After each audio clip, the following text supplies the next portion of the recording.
సాయిరాం. సమర్థ సద్గురు సాయినాథ్ మహారాజుకి జై. బాబా భక్తులందరికీ నమస్కారము. సాయి బంధువులందరూ ఆయురారోగ్యాలతో, అష్టైశ్వర్యాలతో, సుఖ సంతోషాలతో చల్లగా ఉండాలని ఆ సాయినాథుణ్ణి కోరుకుంటున్నాను. ఈరోజు మన వీడియోలో బాబా గారైతే ఒక చక్కటి సందేశాన్నైతే పంపించారు ఫ్రెండ్స్. అదేమిటో చూద్దాం. చూడండి ఫ్రెండ్స్, బాబా పంపించిన సందేశం వినే ముందు నాది ఒక చిన్న విన్నపం. సాయి వాక్కు ఛానల్ని ఆదరిస్తున్న సాయి బంధువులందరికీ పేరు పేరున ధన్యవాదములు. నేను పెట్టేటువంటి వీడియోలు మీకు నచ్చినట్లయితే లైక్ చేయండి, సాయి బంధువులందరికీ చేరే విధంగా షేర్ చేయండి. క్రొత్తగా ఈ ఛానల్ని వీక్షిస్తున్నట్లయితే సబ్స్క్రైబ్ చేయండి ఫ్రెండ్స్. ఇంకెందుకు ఆలస్యం, బాబా నామాన్ని మనసులో స్మరించుకుంటూ బాబా చెప్పే సందేశాన్నైతే వినండి ఫ్రెండ్స్. బిడ్డ, చూడగానే ఆ లక్ష్మీదేవిని తాకు నాయనా. నీకున్న రుణబాధలు, కష్టాలు, బాధలు, సమస్యలు ఈ రోజుతో తొలగిపోతాయి నాయనా.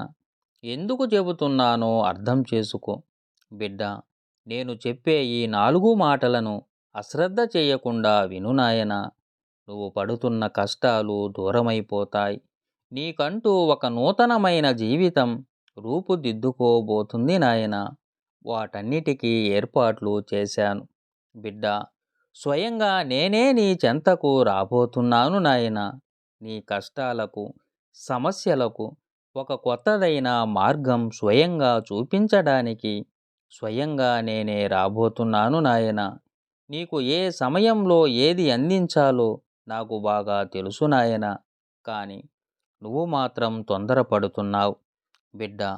నువ్వు ఒక సమస్యతో చాలా రోజుల నుంచి దిగులు పడుతూ ఉన్నావు నాయనా.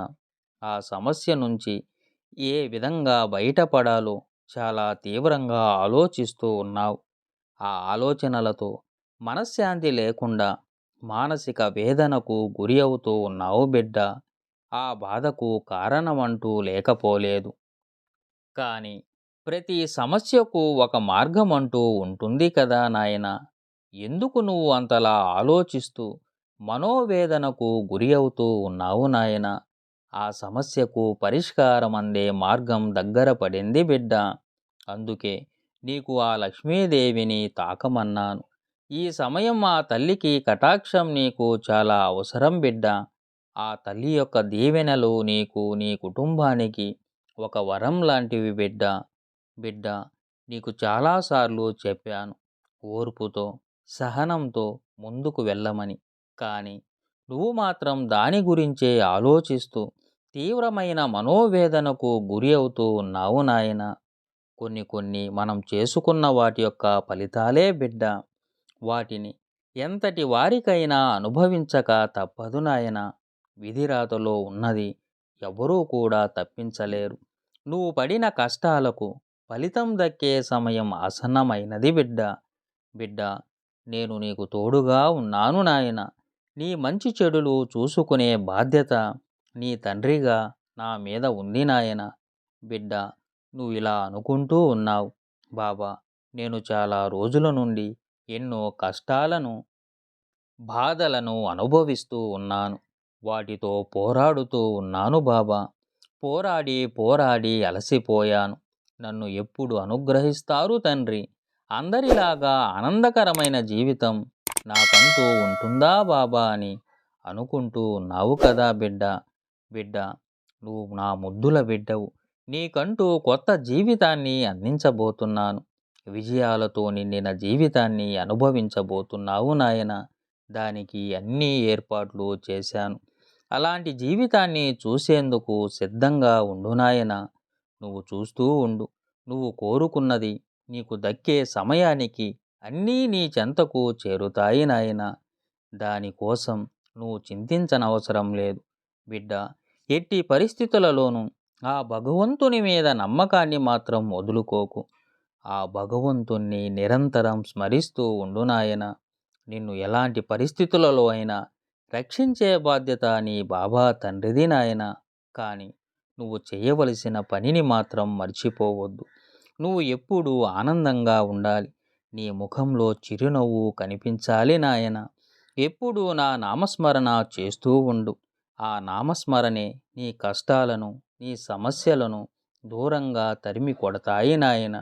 నీకు ఎలాంటి ఇబ్బంది లేకుండా, ఎలాంటి అపాయం నీ దరికి చేరకుండా చూసుకుంటానని నీకు మాట ఇస్తున్నాను నాయన. నీ జీవితానికి ఎలాంటి లోటు లేకుండా చూసుకునే బాధ్యత నాది నాయన. బిడ్డ, ఈ సందర్భంలో నీకొక విషయాన్ని చెప్పాలనుకుంటూ ఉన్నాను. బిడ్డ, ఎప్పుడూ కూడా కష్టాలకు భయపడకూడదు. ఎదిరించి నిలబడాలి నాయన. ప్రతి సమస్యను కూడా ఓర్పుతో, సహనంతో, ప్రేమతో ఎదుర్కోవాలి నాయన. అలా ఉండాలి కానీ ఏదో కష్టం వచ్చింది అని, సమస్యలు చుట్టుముట్టాయని వాటి గురించే ఆలోచిస్తూ, దిగులు చెందుతూ, మనోవేదనకు గురి అవుతూ, బాధపడుతూ ఉంటే ఎలా చెప్పు నాయనా? ఏ సందర్భంలో అయినా ధైర్యంగా ఉండాలి బిడ్డ. ఈ రోజుతో నువ్వు పడుతున్న రుణబాధలు తొలగిపోతున్నాయి. లక్ష్మీదేవిని తాకిన నీకు అంతా మంచి జరుగుతుంది బిడ్డ. నువ్వు తలపెట్టిన ప్రతి కార్యంలో విజయం సాధిస్తావు నాయన. లక్ష్మీదేవి నీ ఇంట కొలువు తీరబోతుంది. ఆర్థిక ఇబ్బందులు తొలగిపోతాయి నాయన. నీకు దూరమైనది తిరిగి నీ చెంతకు రాబోతుంది. నిన్ను ఎవరైతే దూరంగా ఉంచారో వారే నీ చెంతకు రాబోతున్నారు బిడ్డ. ఇప్పటి వరకు జరిగిన గతాన్ని మరిచిపోనాయన. పదే పదే దాని గురించే ఆలోచిస్తూ బాధపడవద్దు. కొత్త జీవితంలోకి అడుగు పెడుతున్నావు. నువ్వు, నీ కుటుంబం ఆనందంగా, సంతోషంగా జీవించండి నాయన. నువ్వు చేసే ప్రతి కార్యంలో నీకు తోడుగా ఉంటాను నాయన. నీకు నా ఆశీర్వాద బలంతో పాటు ఆ లక్ష్మీదేవి కటాక్షం నీకు అందుతుంది నాయన. నీకు అంతా మంచే జరుగుతుంది. నా మీద, నా మాట మీద విశ్వాసం ఉంచు నాయన. నువ్వు అనుకున్నది సాధిస్తావు. దీర్ఘాయుష్మాన్ భవ. చూడండి ఫ్రెండ్స్, బాబాను నమ్మండి, మీకు అంతా మంచే జరుగుతుంది. ఓం శ్రీ సాయిరాం. సర్వే జనా సుఖినో భవంతు.